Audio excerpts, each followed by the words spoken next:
Hello everyone, welcome back to my channel. Functions పెళ్ళిళ్ళలో చేసుకునే బెండకాయ ఫ్రై ఈజీగా ఎలా చేసుకోవాలి, డీప్ ఫ్రై లేకుండా పాన్ ఫ్రైలోనే సేమ్ టేస్ట్ వచ్చేలాగా ఎలా చేసుకోవాలో చూపిస్తాను పదండి. ముందుగా ఒక కడాయి పెట్టుకొని అందులోకి ఆయిల్ వేసుకోవాలి. Two to 3 table spoon oil వేసుకొని అందులోకి పల్లీలు వేసుకొని ఫ్రై చేసుకోవాలండి. నేను కేవలం 1/2 kg బెండకాయలకి మాత్రమే ఇది చూపిస్తున్నాను. పల్లీలు మంచిగా వేగిన తర్వాత వాటిని పక్కన తీసేసుకొని ఇందులోకి కొంచెం జీలకర్ర అలాగే ఆవాలు వేసుకొని ఫ్రై చేసుకోవాలి. తర్వాత ఇందులోకి పచ్చిమిర్చి వేసుకోవాలండి. ఇది కూడా కొంచెం వేగిన తర్వాత ఇందులోకి ఉల్లిపాయ ముక్కల్ని వేసుకోవాలి, కట్ చేసి పెట్టుకున్నవి. ఉల్లిపాయ ముక్కలు కొంచెం రంగు మారిన తర్వాత ఇందులోకి శనగపప్పు వేసుకోవాలి. శనగపప్పు వేసుకొని చక్కగా వేపుకోవాలి. శనగపప్పు వేసుకొని బాగా ఫ్రై చేసుకోవాలండి.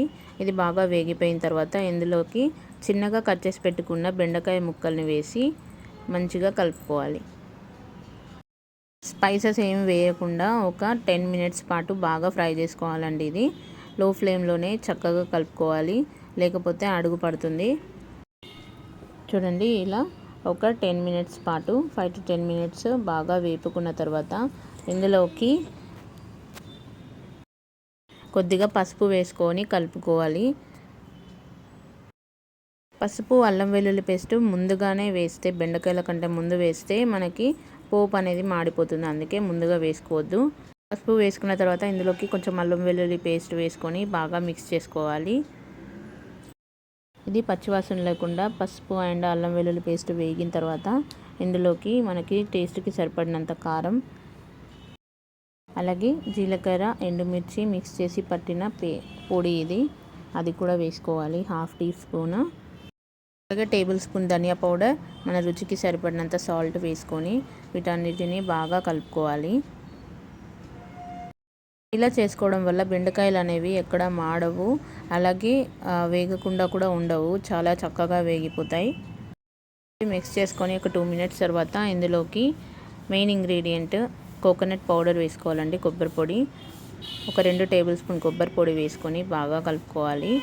అలాగే లాస్ట్లో కొత్తిమీర వేసుకోవాలి. కొత్తిమీర వేసుకొని మిక్స్ చేసుకున్న తర్వాత ఇందులోకి 4-5 వెల్లుల్లి రెబ్బలు దంచుకొని వేసుకోవాలి. వెల్లుల్లి రెబ్బలు వేయడం వల్ల చాలా మంచి టేస్ట్ వస్తుంది బెండకాయ కర్రీకి. దింపుకునే ముందు మనం ముందుగా వేయించుకున్న పల్లీలు ఇందులో వేసుకొని ఒకసారి కలుపుకొని స్టవ్ ఆఫ్ చేసేసుకుంటే ఎంతో టేస్టీ బెండకాయ ఫ్రై రెడీ. చాలా ఈజీగా చేసుకోవచ్చు. ఇలా కనుక ఒకసారి ట్రై చేసి తప్పకుండా ఎలా వచ్చిందో కామెంట్ చేయండి. ఈ రెసిపీ కనుక మీకు నచ్చితే తప్పకుండా లైక్ చేసి షేర్ చేయండి మీ ఫ్రెండ్స్ అండ్ ఫ్యామిలీకి. మన ఛానల్ని కొత్తగా చూసిన వాళ్ళు సబ్స్క్రైబ్ చేసుకోండి. Thank you.